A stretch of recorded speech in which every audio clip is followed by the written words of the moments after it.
Okey.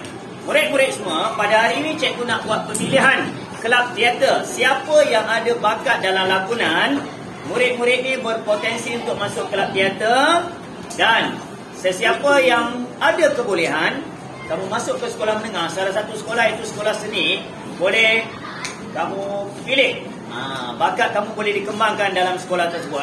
Jadi pada hari ini, cikgu nak perkenalkan 2 orang murid yang cikgu tengok dia berminat. Jadi kita akan tengok lakonan spontan. Dipersilakan. Si comel ini, sila perkenalkan diri awak. Siapa? Hai, nama saya Zulaika. Oh, Zulaika. Sebelah sini? Hai, nama saya Faiz. Okey, Faiz akan membawa watak sebagai seorang anak yang asyik bermain handphone. Macam budak-budak sekarang, main handphone je kerja. Zulaika, walaupun kecil, akan membawa watak seorang ibu yang suka membebel, seorang ibu yang garang. Kita tengok bagaimana ibu marah anak tanpa ada skrip. Lakonan spontan, cakap apa saja. Okey, nak saksikan?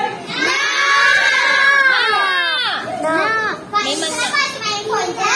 Yolah. Apa yang biar-biar? Apa yang bagus sangat main handphone tu?